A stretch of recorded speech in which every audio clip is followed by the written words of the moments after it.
Assalamualaikum warahmatullahi wabarakatuh. Perkenalkan, nama saya Serviati, kelas 12 IPA 4. Nah, di sini saya akan menjelaskan materi mengenai perjuangan mempertahankan integrasi bangsa dan negara Republik Indonesia. Nah, poin yang pertama adalah bahwa pergolakan dalam negeri yang terjadi di Indonesia adalah karena adanya perbedaan antara pemerintah pusat dan pemerintah daerah. Nah, poin yang kedua adalah pergolakan awal yang terjadi di Indonesia yaitu pergerakan PKI Madiun pada tahun 1948.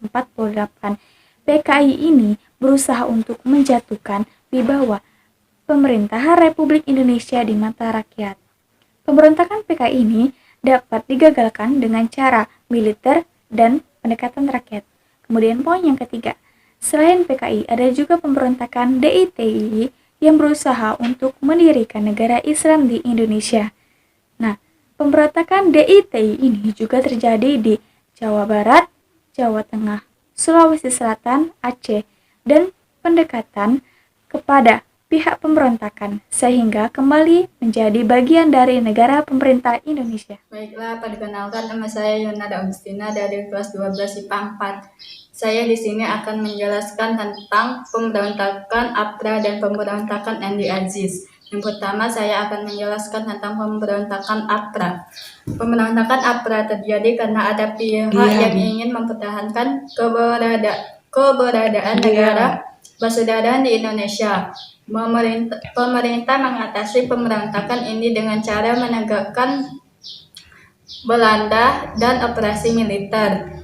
Angkatan Perang Ratu Adil atau APRA adalah milisi dan tentara swasta pro-Belanda yang didirikan pada masa Revolusi Nasional Indonesia. Terjadi aksi pasukan APRA yang merupakan milisi dan tentara bayaran untuk menggulingkan Republik Indonesia Serikat dengan disebut-sebut atas kepentingan sejumlah pihak dari Jawa Barat pada tanggal 9 Januari 1949. Nama milisi ini berasal dari bagian Kapan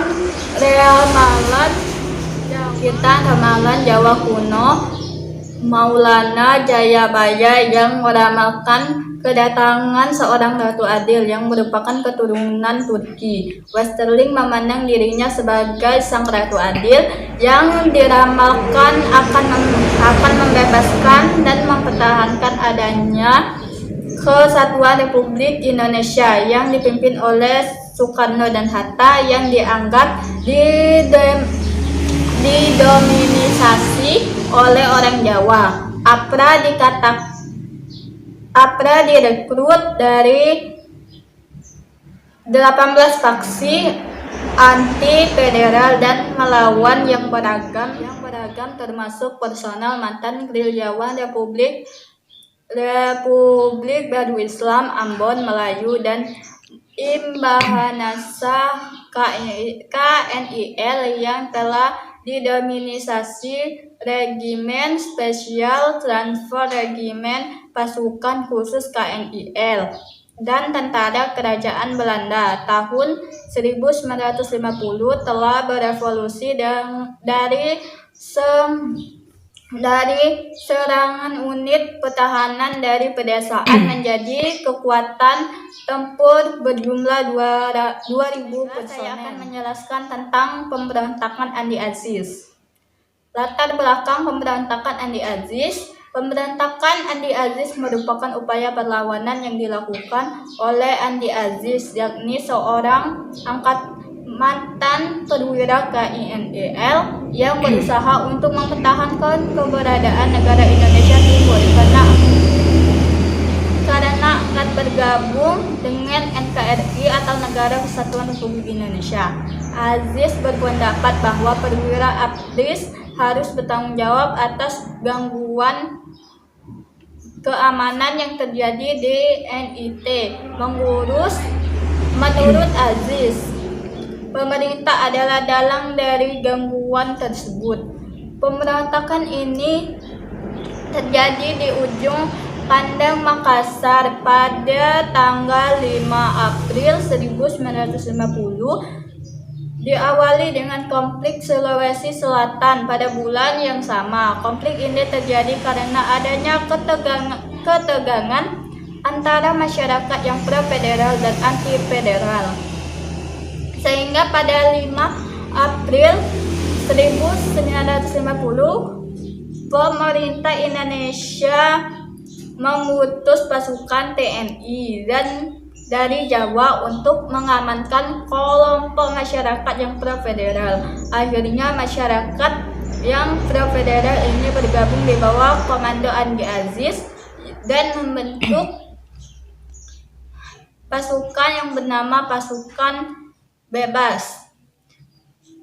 Tujuan pemberontakan Andi Aziz. Secara umum, Andi Aziz bertujuan untuk mempertahankan NIT dan aksinya Andi Aziz tidak bergerak sendiri, tetapi dibantu oleh Sultan Hamid II. Datang pemberontakan APRA dan Belanda. Sama seperti APRA, Aziz ingin mempertahankan keberadaan negara Persaudaraan. Pemberontakan Aziz ingin mempertahankan keberadaan negara Indonesia Timur atau NIT. Pemerintah mengatasi pemberontakan Andi Aziz dengan cara militer. Upaya pemerintah menumpas pemberontakan Aziz.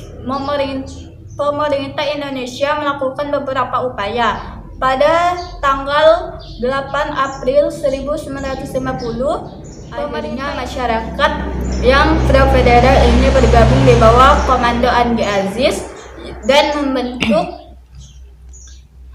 pasukan yang bernama Pasukan Bebas.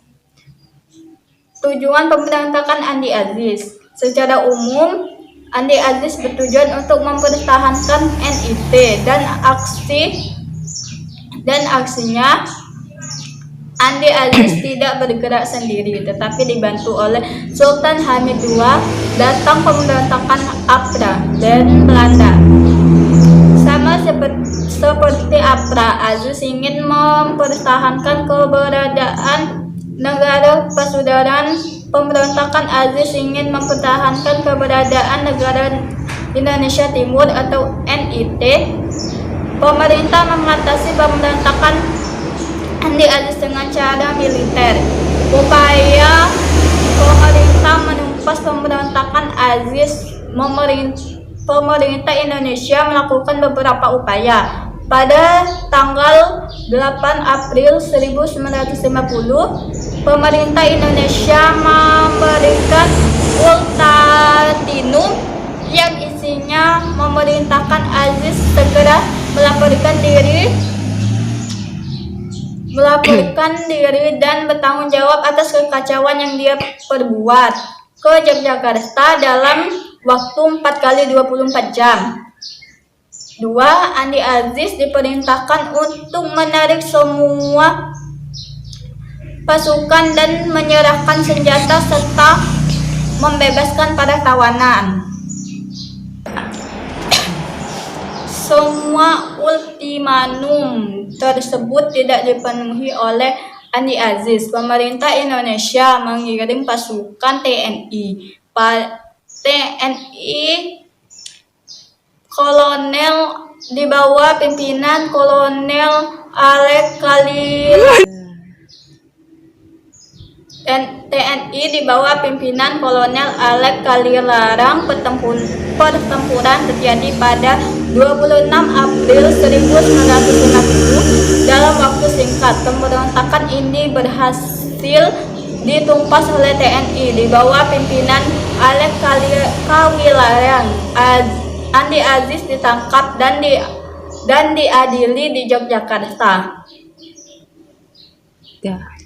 Baiklah, mungkin itu saja yang dapat saya jelaskan. Selanjutnya akan dijelaskan oleh rekan saya. Assalamualaikum warahmatullahi wabarakatuh. Selanjutnya, pemberontakan Republik Maluku Selatan atau disingkat dengan RMS terjadi karena ingin mendirikan negara sendiri di dalam lingkup NKRI.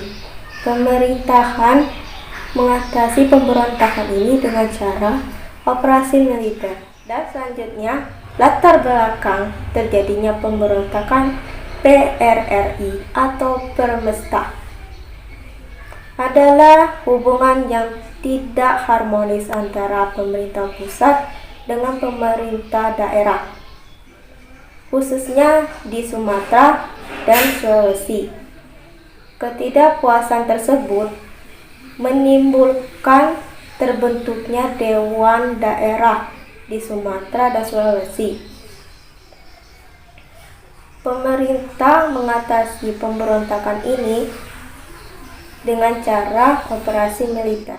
Selanjutnya, perkenalkan, nama saya Sari menjelaskan materi tentang pemberontakan PKI pada tahun 1965 bertujuan untuk mendirikan negara komunis di Indonesia. Pemberontakan ini berawal dari sistem demokrasi yang terpimpin mengakui paham tentang komunis di Indonesia. Selain itu juga, karena adanya pertentangan antara Angkatan Darat dan PKI, maka pemerintah mengatasi pemberontakan ini secara militer.